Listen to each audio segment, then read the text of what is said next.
అందరికీ hello. Engineering drawing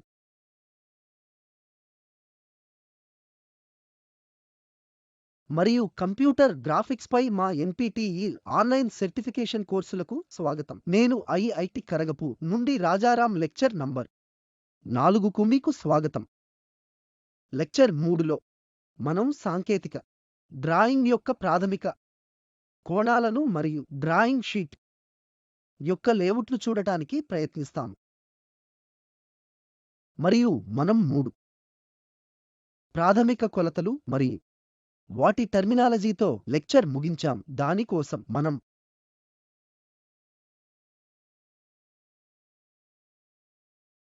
ఒక drawing యొక్క ఉదాహరణను తీసుకున్నాము. ప్రాథమిక డైమెన్షన్లు, డైమెన్షన్ లైన్, టర్మినేషన్ చిహ్నాలు, బాణాలు మరియు ఎక్స్టెన్షన్ లైన్ల పరంగా తెలుసుకోవడానికి ప్రయత్నించండి. వ్యాసార్థం సింబల్ ఆర్ మరియు దాని డైమెన్షన్ పరంగా వ్యాసం 5 చే సూచించబడుతుంది మరియు ఇది మొత్తం విషయం మరియు దాని గుర్తు. ఏదైనా సెంటర్ లైన్లు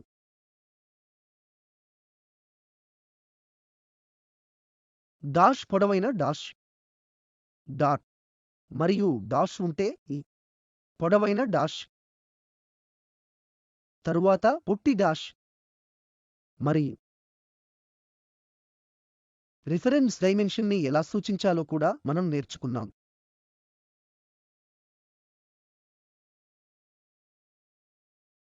నేటి క్లాస్లో సాంకేతిక డ్రాయింగ్ కోసం ఉపయోగించాల్సిన ప్రాథమిక యూనిట్ల డైమెన్షన్లు మనం నేర్చుకుంటాం.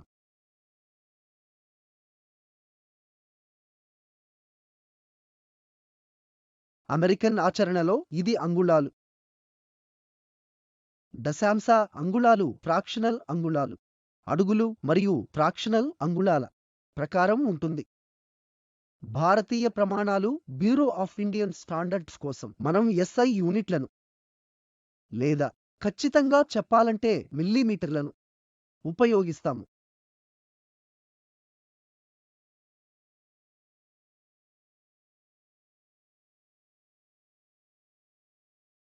డ్రాయింగ్ల కోసం ఎస్ఐ లేదా మెట్రిక్ యూనిట్లు ఖచ్చితంగా చెప్పాలంటే మిల్లీమీటర్లు మనం ఉపయోగిస్తాం. సాధారణంగా సాంకేతిక డ్రాయింగ్లు ఎల్లప్పుడూ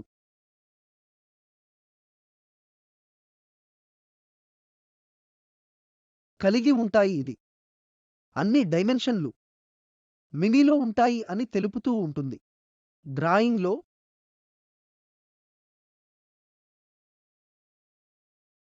ప్రతి చోట మినీ అని పేర్కొనకుండానే మనం సాధారణంగా డ్రాయింగ్ల కోసం అలాంటి టెక్స్ట్ని కలుపుతాం. మనం ఏ బేసిక్ యూనిట్ను ప్రస్తావించకుండా ఒక పాయింట్ నుండి 5 వంటి సంఖ్యలను సూచిస్తాము. కానీ డ్రాయింగ్ షీట్లో అన్ని కొలతలు మిల్లీమీటర్లలో సూచించడం ఒక సాధారణ పద్ధతిగా ఉంది. మనం ఏదైనా డైమెన్షన్ కోసం మెట్రిక్ సిస్టమ్ ఉపయోగిస్తే అది అంగుళాలు అయితే మనం ముందు 0 ఉంచుతాం. ఉదాహరణకు నేను 0.50 యూనిట్ల వంటిదాన్ని సూచించాలనుకుంటున్నాను. ఈ 0 మనం దీన్ని మెట్రిక్ సిస్టంలో చూపిస్తాం. అంగుళాలలో అయితే ఇది 0.50 మాత్రమే అవుతుంది. మనం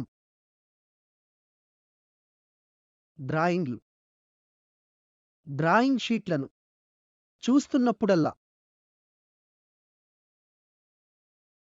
బేసిక్ డైమెన్షన్ల 0.5ను సూచించినట్లయితే ఇది ఇంచ్ సిస్టంలో ఉందని గమనించాలి. ఇది 0.50 అయితే మెట్రిక్ సిస్టం అవుతుంది.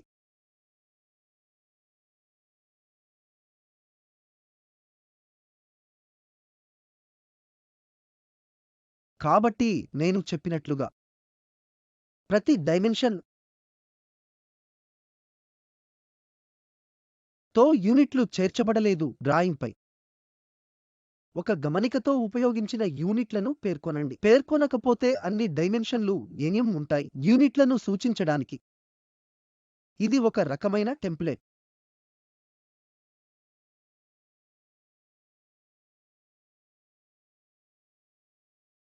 ప్లేన్ చిత్రానికి ఉదాహరణను ఉపయోగించి డైమెన్షన్లు మరియు యూనిట్లను అర్థం చేసుకుందాం.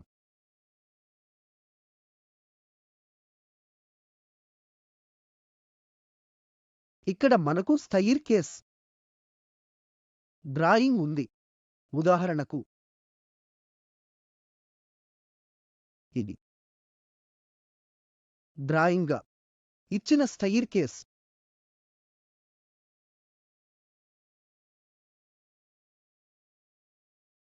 ఈ డ్రాయింగ్లో ఇక్కడ నుండి ఇక్కడ వరకు ప్రాతినిధ్యం వహిస్తున్న డైమెన్షన్లు ఉన్నాయి. ఆ లైన్ అందుబాటులో ఉంది. ఒక లైన్ ద్వారా సూచించబడుతుంది. 6 హెడ్స్ మరియు సంఖ్య 5.25 ప్రాథమిక కోణాలలో ఒకటి. ఇక్కడ నుంచి ఇక్కడికి అక్కడ ఎంత పొడవు ఉన్నా అది 4 యూనిట్ల చేత సూచించబడుతుంది. ఇక్కడ నుండి ఇక్కడకు ఆ లైన్ 2.75.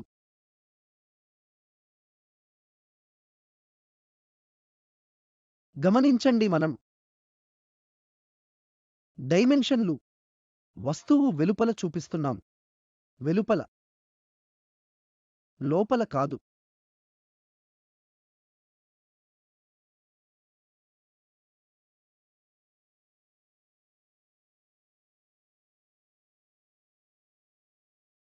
మనం వాటిని పేర్కొనలేదు. ఇలాంటివి 5.25. ఇది తప్పు అభ్యాసం. మీరు వస్తువు వెలుపల ఈ విధంగా ఏదైనా డైమెన్షన్ ని పేర్కొనాలి. అదేవిధంగా ఇక్కడ నుండి ఇక్కడికి కూడా మనం బయట ఇక్కడ నుండి ఇక్కడ కూడా బయట చూపిస్తున్నాం. గమనించండి, లోపల పేర్కొన్న అతి తక్కువ డైమెన్షన్ వెలుపల డైమెన్షన్ విలువ బయట మరియు వెలుపల ఉన్న అతిపెద్ద దానికంటే ఎక్కువ. ఇక్కడ కూడా చూద్దాం. అదేవిధంగా మనం దానిని చూద్దాం.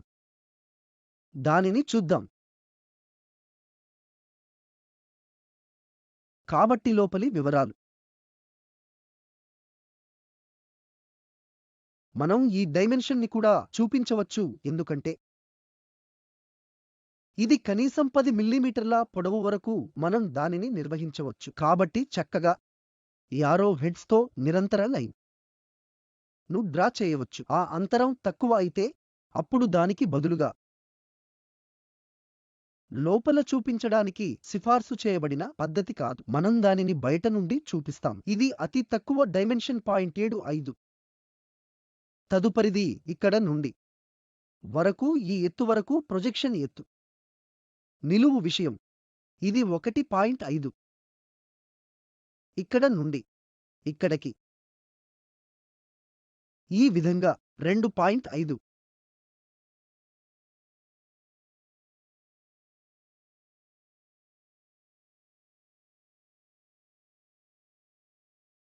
మనం ఈ వస్తువు చూస్తున్నాం.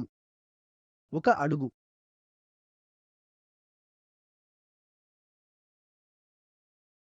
డైమెన్షన్లపై ఉన్నాయి. ఈ ఆరో హెడ్స్ తో నిరంతర లైన్స్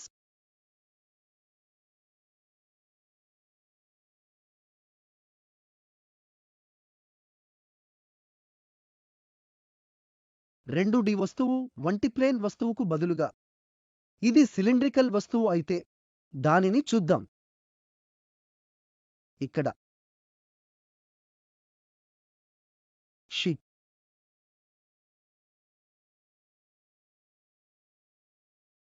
లో వస్తువు లైన్లతో ఉన్నట్లు మనం చూడవచ్చు. తరువాత లెక్చర్లు అటువంటి రకమైన విషయాలను ఎలా నిర్మించాలో అర్థం అవుతుంది. ఈ మొత్తం వస్తువు ఖచ్చితంగా ప్రాతినిధ్యం వహిస్తుంది. కానీ ఈ క్లాస్లో మేము డైమెన్షన్లు గురించి తెలుసుకుంటాం. ఇక్కడ మనం ఆ 3 డైమెన్షన్ వ్యూను చూస్తే ప్రాథమికంగా ఒక సిలిండర్ దశలు కలిగి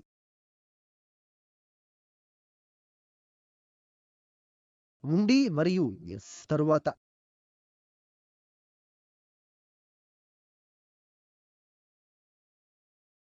అటువంటి సిలిండ్రికల్ వస్తువుని అనుసరిస్తుంది. టర్నింగ్ ఆపరేషన్ తరువాత ఇవి దశలు మనల్లా యంత్రాలు ఉపయోగిస్తే అటువంటి టర్నింగ్స్ లేదా దశలను నిర్మించడం చాలా సులభం. కాబట్టి ఒకే యంత్ర వస్తువుతో 3 సిలిండర్లు ఉన్నాయి. ఇక్కడ మీరు ఒక వ్యాసార్థం లేదా ఒక డయామీటర్ మరొక డయామీటర్ మరియు ఇది ఒక దానితో ఒక రకమైన టర్నింగ్ ఆపరేషన్ చేశారు. ఇది ఇంకొక డయామీటర్. అది మనం ఒక వ్యూగా చూస్తే గా చూస్తే ఒకటి ఈ వైపు నుండి చూస్తే లేదా బహుశా ఆ వైపు నుండి చూస్తే లేదా బహుశా ఈ వైపు నుండి చూస్తే అటువంటి టౌడి వస్తువు ను నిర్మించడానికి మనం భాగంలో ఉంటాము. ఈ సందర్భంలో మనం చూడటానికి ప్రయత్నిస్తున్నది ఈ వీక్షణ నుండి చూస్తే మనం చూడాలనుకుంటున్నది ఈ దృక్కోణం నుండి. కాబట్టి ఈ భాగం మరియు ఈ భాగం మనం దీనిని ఇలా చూస్తున్నాము మరియు ఈ భాగం అంటే అది 90 డిగ్రీల వస్తువు ద్వారా తిప్పబడుతుంది. మనం చూడటానికి ప్రయత్నిస్తున్నది అది. కాబట్టి సిలిండ్రికల్ ఒకటి అయితే కారణం మనకు ఈ డాష్ పొడవైన డాష్ ఉంది, తరువాత చిన్న డాష్ ఉంది, తరువాత పొడవైన డాష్, చిన్న డాష్ మరియు మొదలైనవి ఉన్నాయి. మనం సెంటర్ లైన్స్ అని పిలిచే ఈ రకమైన లైన్లు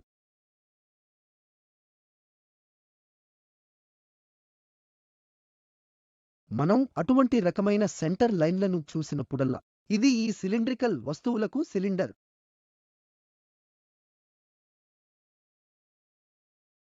లో ఒక భాగం కావచ్చు. మనం చూపించేది ఏమిటంటే ఒక దశ ఉంది ఎందుకంటే దానికోసం ఒక పాయింట్ 75 పొడవు ఉంటుంది. కాబట్టి బేస్ కు సంబంధించి మనం ఈ కోణాలన్నింటినీ చూపుతున్నాం. కాబట్టి ఇది 1.75, ఇది 3.5, ఇది 5. మన 2D వస్తువుల మాదిరిగానే ప్లెయిన్ వస్తువులు ఎలా అనుసరించాము మనం చిన్న, మీడియం మరియు పొడవైన డైమెన్షన్లను ఎలా అనుసరించామో మేము దానిని ఆ విధంగా చూపిస్తాం. ఎల్లప్పుడూ ఈ యారో హెడ్స్ ముగించే నిరంతర లైన్. ఈ బేస్ సంబంధించి మనం ఈ పొడవులో ను కొలుస్తున్నాం. ఈ బేస్ కు సంబంధించి మనము ఆ పొడవులో ఉన్నాము. దానికి సంబంధించి మనం ఎల్లప్పుడూ యారోలను చూపిస్తాము. ఈ కొలతలు మనం సూచించాము ఎందుకంటే సిలిండ్రికల్ వస్తువు ఈ దిశ కి సంబంధించిన కొన్ని కొలతలు కూడా ఉన్నాయి. ఇది సిలిండ్రికల్ వస్తువు సాధారణంగా డయామీటర్ దశ నుండి దశకు మధ్య అంతరాన్ని చూపించడానికి బదులుగా ఆ అంతరం అంటే ఏమిటి మనం చూపించము, కానీ మనం చూపించేది ఆ డయామీటర్ ఏమిటి, ఆ దశకు డయామీటర్ ఏమిటి, మనం చూపించాలనుకుంటున్న దశకు డయామీటర్ ఏమిటి. కాబట్టి ఈ వస్తువుకు డయామీటర్ ఈ సిలిండ్రికల్ భాగం మనం ఇంతకు ముందు చూసినట్లుగా డయామీటర్ 2 యూనిట్లు. కాబట్టి మనం ఇక్కడ చూపిస్తున్నది దాని గురించి సింబల్ 5 డయామీటర్ సూచిస్తుంది. బయటి వస్తువు 3 యూనిట్లు మరియు ఎక్స్ట్రీమ్ 1. ఇది 4 యూనిట్లు. కాబట్టి అత్యల్ప డైమెన్షన్ మొదట వస్తుంది, దాని తరువాత మీడియం మరియు పొడవైనది వస్తుంది.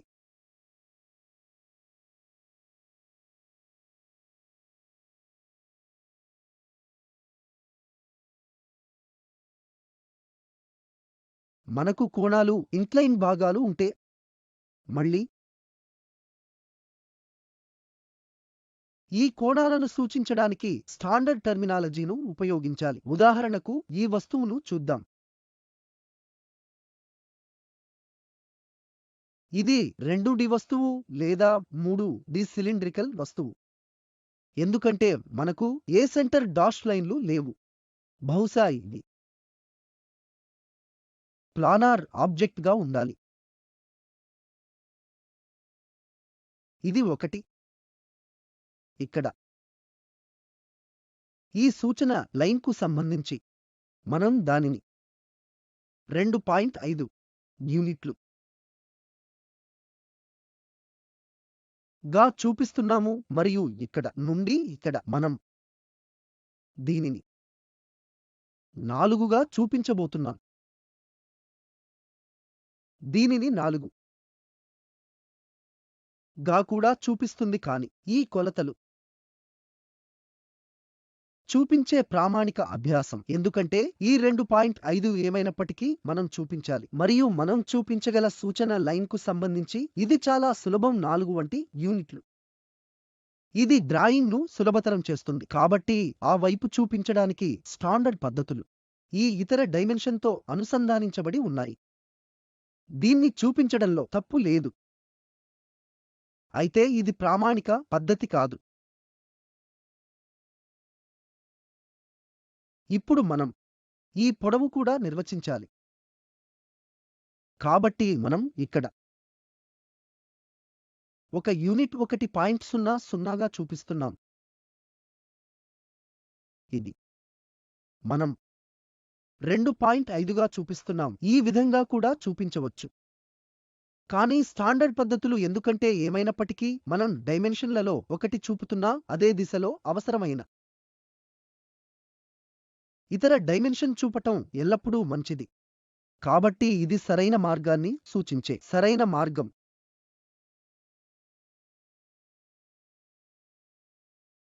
ఇప్పుడు ఎందుకంటే ఇంక్లైన్ కట్ సెక్షన్ మనకు కోణం అవసరం.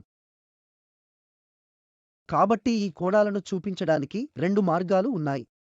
మనము కార్టీసియన్ కోఆర్డినేట్లను ఖచ్చితంగా అనుసరిస్తే దాని యొక్క సంఖ్యలను ఏ యాంగులర్ కోఆర్డినేట్ చూపించకుండా ఉపయోగించడం మంచిది.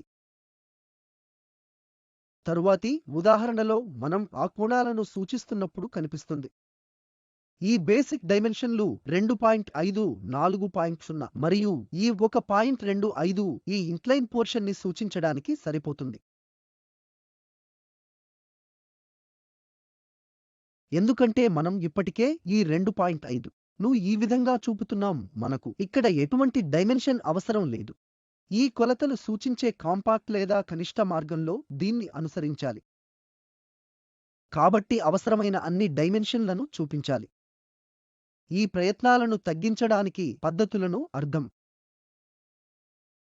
చేసుకోబోతున్నట్లయితే ఇవి అదనపు సమాచారం.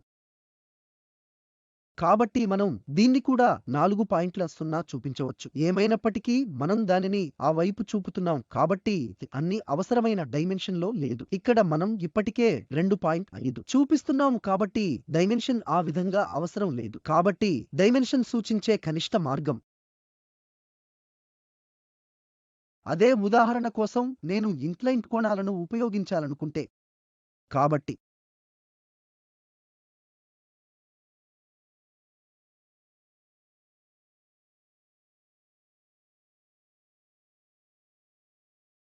అదే వస్తువు కోసం 2.5, 4, కానీ మనం ఈ ఎత్తు లేదా పొడవును సూచించాలనుకోవడం లేదు. దానికి బదులుగా మనం చేయడానికి ప్రయత్నిస్తున్నది ఈ హారిజాంటల్ లైన్కు సంబంధించి ఇంక్లైన్ ని కలిగి ఉంటుంది. మనం దానిని ఇంక్లైన్ కోణంగా చూపిస్తున్నాం. కాబట్టి మనం ఈ కోణీయ విషయాన్ని ఉపయోగిస్తున్నాం. మన 45.00 డిగ్రీలను ప్రస్తావించడం. కాబట్టి ఇది 5 డిగ్రీలు. మనం ఇప్పటికే చూపిస్తున్నప్పుడు ఈ డైమెన్షన్ అని మనకు తెలుసు. 2.5 మరియు లైన్ 4. 4 యూనిట్లలో ఉండాలి. కాబట్టి ఇక్కడ వర్టికల్ లైన్ డ్రాయింగ్ చేస్తే మరియు 2.5 యొక్క యూనిట్ మిగిలిన పాయింట్స్ ఏవైనా ఆ పాయింట్లు 45 డిగ్రీలతో అనుసంధానించబడాలి. అంటే నేను ఈ 2.5 డైమెన్షన్ ను ఇక్కడ నుండి ఇక్కడ వరకు ఒక పాయింట్గా గుర్తించాను. అప్పుడు నేను 45 డిగ్రీల లైన్ తో నా కోణమానిని ఉపయోగించి ముందుకు వెళ్తాను, ఆపుతాను. ఇది ఈ వర్టికల్ లైన్ ఎప్పుడు ఇంటర్సెక్ట్ అవుతుంది. కాబట్టి మీరు కోణమాని ను సన్నని లైన్గా ఉపయోగించి 45 డిగ్రీలను డ్రా చేస్తారు. అప్పుడు ఈ నిలువు లైన్ను ప్రాజెక్ట్ చేయండి. కనుక దీని ఖండించిన చోట ఆ కోణం 45 డిగ్రీలుగా చూపించబోతున్నాం.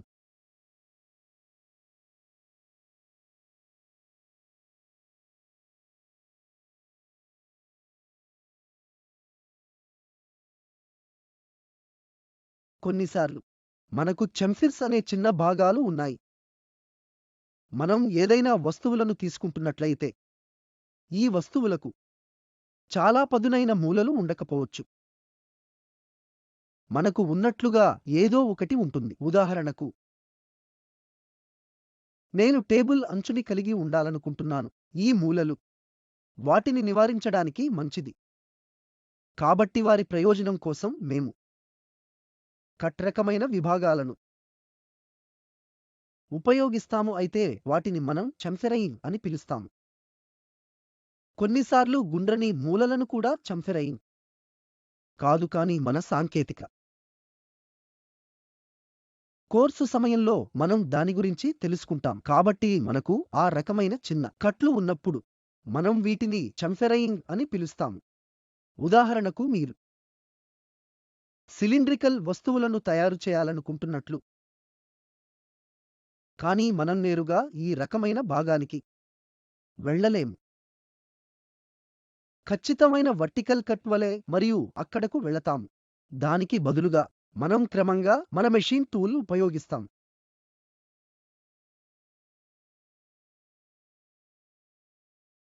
మరియు తరువాత దాన్ని నిర్మిస్తాం. కాబట్టి ఆ రకమైన మూలలు మనం ఎల్లప్పుడూ చంఫెరైన్ అని పిలుస్తాం.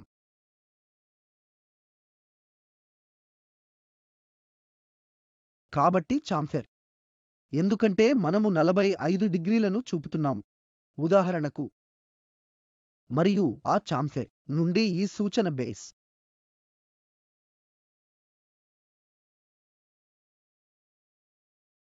ఇది సూచన బేస్.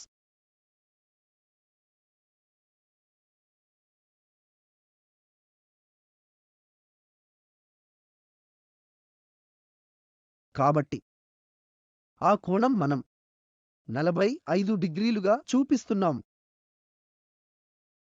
ఎందుకంటే సిలిండ్రికల్ వస్తువు మనకు డాష్ డాట్ లైన్ని కలిగి ఉండటానికి కారణం. ఈ చంఫెరైన్ కేవలం డిగ్రీలు 1 కాదు, కానీ మనం ఎంత దూరం వెళ్ళవలసి ఉంటుంది, తద్వారా మనం 0.25 ప్రదర్శిస్తున్నాం. మీకు సుదీర్ఘ డైమెన్షన్లు లభించినప్పుడల్లా మనం ఆ పై దాని లాగా చూపిస్తాం, కానీ ఆ స్పేస్ లేనిప్పుడల్లా మనం ఉపయోగించిన దానికి బదులుగా రద్ది ఈ రకమైన డైమెన్షన్. కాబట్టి ఈ పాయింట్ నుండి ఆ పాయింట్ వరకు ఈ ప్రొజెక్టర్ లెంగ్త్ 0.25.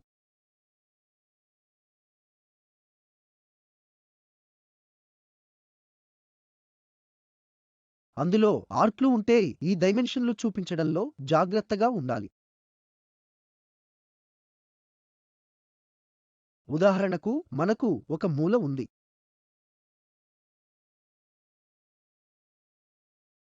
ఉదాహరణకు మీకు అంచులు కొద్దిగా మూలలో ఉన్న ఒక ఫ్లోర్ ఉంది. ఆ మూలలో ఇలా ఉండవచ్చు, ఎందుకంటే ఈ వైపు పదార్థం ఉంది. ఇది గదిలో గాలి మరియు ఇది గది పదార్థం. ఇవి అంచులు. కాబట్టి పదార్థం అయినప్పుడు మనం దీన్ని ఈ రకమైన హ్యాష్ లైన్ల ద్వారా చూపిస్తాం.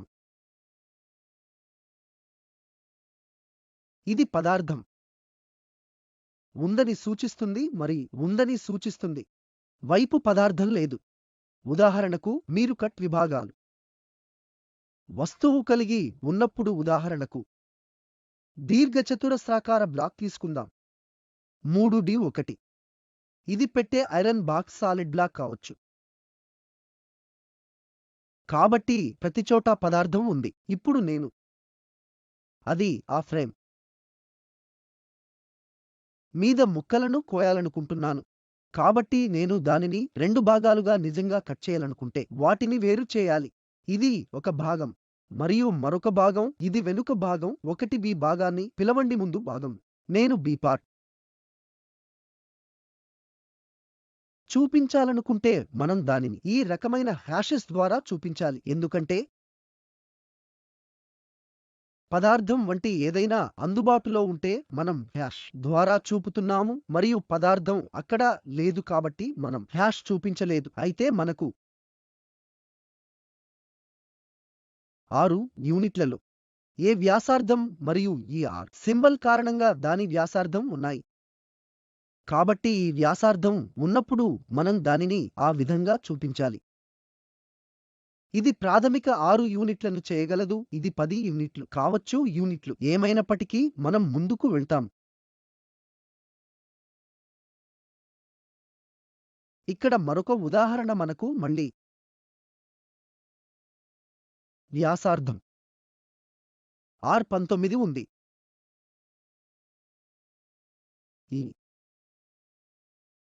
ఇందులో రంధ్రాలు మరియు బహుశా ఇది సిలిండ్రికల్ ఆకారంలోకి వెళ్ళవచ్చు. మనకు ఈ డాష్ డాట్ రకమైన లైన్లు ఉన్నాయి. ఈ రకమైన వక్రతలు ఉన్నప్పుడల్లా మనం దానిని వ్యాసార్థం ద్వారా చూపిస్తాం.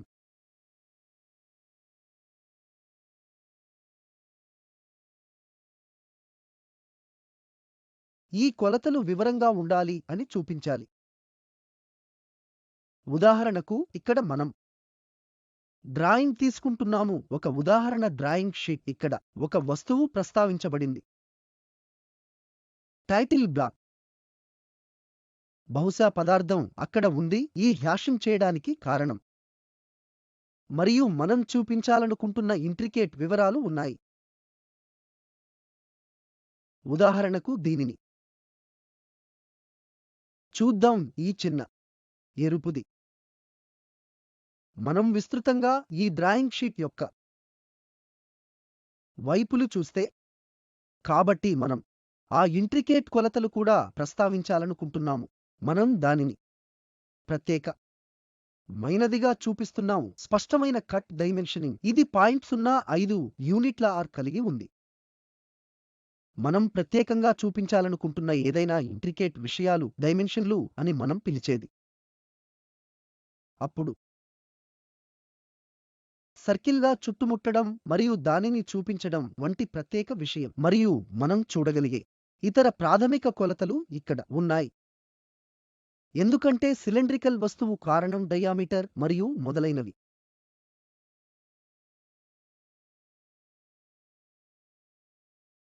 ఈ కొలతలు చూపించడానికి కొన్ని నియమాలు.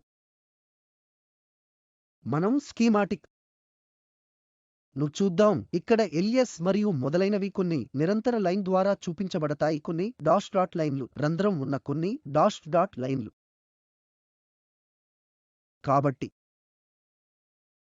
పరిమాణం S కొలతలు పొడవు వెడల్పు ఎత్తు ఆర్ట్ల వ్యాసార్థం వృత్తాల వ్యాసం మరియు మొదలైన వాటిని నిర్వచించడానికి ఉపయోగిస్తారు. ఉదాహరణకు మనం S మళ్ళీ S ను చూద్దాం. కాబట్టి ఇవి ఉపయోగించే ప్రధాన కొలతలు. పొజిషన్ డైమెన్షన్లకు సంబంధించి పొజిషన్ డైమెన్షన్లు వంటివి ఏవైనా ఉంటే ఎల్ను గుర్తించండి. సర్కిల్ల సెంటర్ ముఖ్య లక్షణాల క్రింద ఈ స్థానం కొలతలు ఎల్ చూద్దాం. కాబట్టి మొత్తం సెంటర్ ఆ ఎల్ యూనిట్ల వద్ద ఉంది. ఈ రంధ్రం ఈ దిశలో ఎల్ స్థానంలో ఉంది. ప్రాథమిక కొలతలు ఎల్లప్పుడూ మనం ఆ సర్కిల్ లేదా రంధ్రం యొక్క డయామీటర్ పై S పొడవు S. ఈ పొడవు పూర్తి పొడవు అంటే S. ఈ పూర్తి పొడవు S. కాబట్టి విషయాలు. కానీ నేను కొన్ని బేస్ సంబంధించి పొజిషన్ డైమెన్షన్ చూపించాలనుకుంటున్నాను. అక్కడ సెంటర్ ఉంది, మనం దానిని ఆ విధంగా చూపిస్తాము. నేను చెప్పినట్లు మనం ప్రతిసారి దీనిని పునరావృతం చేయము. కాబట్టి కనిష్ట మార్గంలో ఈ కొలతలు చూపించాలి.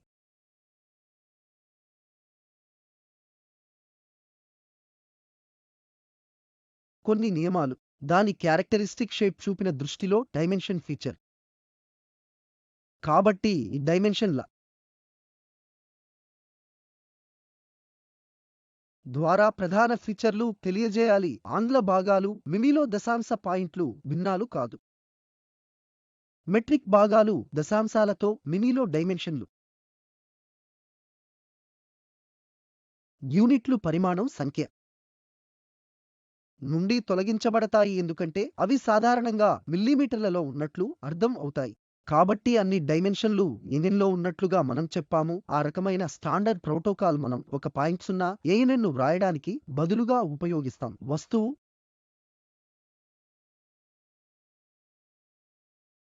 మరియు మొదటి వరుస డైమెన్షన్ల మధ్య ఎల్లప్పుడూ కనీసం మినీ వదిలివేయండి.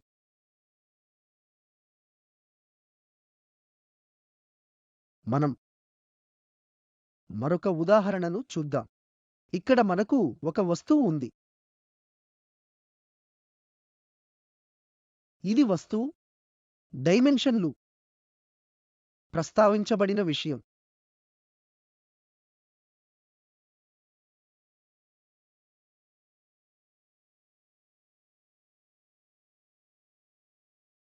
పెద్ద సర్కిల్ల మినహా మీరు వీక్షణ వెలుపల కొలతలు ఉంచుతారు. కాబట్టి అన్ని కొలతలు ఇక్కడ బయట పేర్కొనబడ్డాయి. వీక్షణ నుండి కనీసం 10 మిమీ నిర్వహించబడాలి. ఈ రకమైన విషయం చిన్న వాటి వెలుపల ఎక్కువ డైమెన్షన్లు, చిన్న వాటి వెలుపల ఎక్కువ డైమెన్షన్లు ఉంటాయి. మీరు దాని మధ్య ఉపయోగించే స్టాండర్డ్ ఆచరణలో డైమెన్షన్ వచనాన్ని డైమెన్షన్లెస్ మధ్య ఉంచండి. కొన్ని సందర్భాల్లో డైమెన్షన్ పేర్కొనడానికి కూడా అనుమతించబడుతుంది. లైన్ పైన అది ప్రాతినిధ్యం వహించే మరొక శైలి. డైమెన్షన్లు చివరలో యారోహెడ్స్ ఉపయోగించండి. ఒకరు ఉపయోగించాల్సిన యారోహెడ్స్.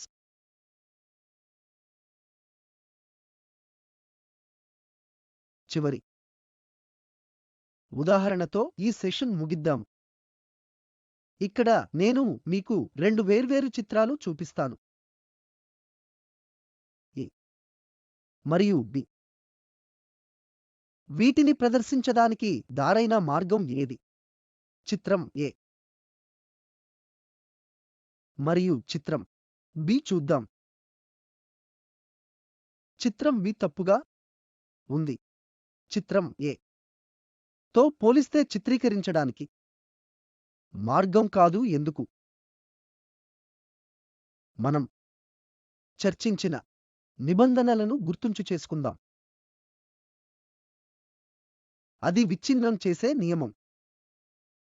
ఆ వస్తువు లోపల కొలతలు చూపించకూడదు. ఇది తప్పు విషయం. 10 మిల్లీమీటర్ల అంతరం నుండి కనీసం 1 మిల్లీమీటర్ల అంతరం ఉంటే వస్తువు నుండి ఉపయోగించడానికి ఉంటుంది. ఈ సందర్భంలో ఇది అనుసరించబడ్డాయి ఎందుకంటే వస్తువు ఈ స్థాయిలో ఉంది. కాబట్టి ఈ కొలతలు ఆ వస్తువు నుండి దూరంగా ఉన్నాయి, కానీ ఇక్కడ కొలతలు వస్తువు లోపల ఉన్నాయి. కాబట్టి ఇది తప్పు ప్రాతినిధ్యం.